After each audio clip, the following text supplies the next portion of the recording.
Well, Deb Murphy filed this story for Sierra Wave Media. The panel discussion on Measure Z that was held last Thursday at the Mammoth Lakes Art Center was civil, well attended, and whittled the hotly debated issue of short-term rentals in Mammoth's residential neighborhoods down to its bare bones. The No on Measure Z folks want to try a limited pilot program allowing transient rentals in areas where the practice is currently not allowed by zoning ordinances. The Yes on Measure Z side wants to see what the program looks like and have the chance to vote on it. How come that hasn't been rolled out by now for the voters to take a look at and say, like, hey, you know, if I vote no, this is what I'm going to get? How come it's been so vague? In point of fact, previous town councils, the same town councils that brought us the $43 million deficit that we have now, talked about this and then kicked the can down the road. They never actually did anything. This present town council has started on a program of dealing with this issue. They may not have dealt with it as fast enough for the Measure Z people or some other people in town, I don't know, but they've started to move on the thing. They recognize it's a very difficult issue. They weren't going to pass something overnight, but they were working at passing an ordinance, a procedure that would be proper for Mammoth. It would be small to begin with.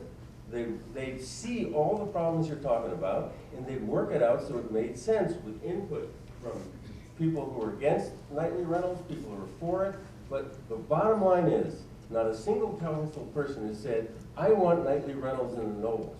I want nightly rentals in the trails. That has never happened, and it's not gonna. So Okay, back to Kathy, go. My question to Paul is, I get what you're saying. I understand it's an idea in progress. They don't have a specific plan. Why are they afraid to put that to a vote of people? Why? I don't know why. If it's such a great program, why wouldn't we support it? And if we don't, wouldn't they learn something about what's not good about that program? That's all we're saying. There's no prohibition from the council proposing the exact kind of program that you're like characterizing there. We don't have it yet. They haven't done it yet. But getting back to your other issue, like why didn't we wait to see what they had and then react? Because the time frames are bad. We only have 30 days to react. We looked into this a lot, and we just couldn't visualize ourselves putting together a response within 30 days. Measure Z, represented by realtor Kathy Cage and retired Forest Service employee Sandy Hogan, would put any change in zoning allowed short-term rentals in residential neighborhoods up to a vote. Paul Rudder, a retired lawyer and real estate developer representing the No on Measure Z side, along with 10-year Mammoth resident and freelance journalist David Page, thinks the measure would not be function, but would be expensive. What Measure Z would do, it would basically freeze our present zoning in concrete. And when I say that, what I mean is to change the zoning. First, you'd have to have an affirmative vote of the town council, and then it would have to be subjected to a vote of the public, which sounds relatively simple and straightforward. This vote that Measure Z is going to create will cost $50,000. $50,000 is more money than the town has right now. The town is on very difficult economic times. It can't pay $50,000 without taking it from somewhere else. Now, those expecting a testy battle were disappointed with the panelists, as the only sharp remarks came from moderators Ted Carlton of The Sheet and realtor appraiser Matthew Lehman. The opponents of Measure Z point to the potential of bolstering the town's coffers with increased transient occupancy taxes. Yes on Measure Z strongly suggests the town of Mammoth Lakes, go after illegal rentals, channeling home rentals away from zones that prohibit and into the resort zones. But the enforcement is not as easy as it sounds, according to Mammoth Town Manager Dan Holler. So the whole process we follow through. It's not a matter of, a challenge comes in at sometimes, is well, come arrest these people who are illegally renting.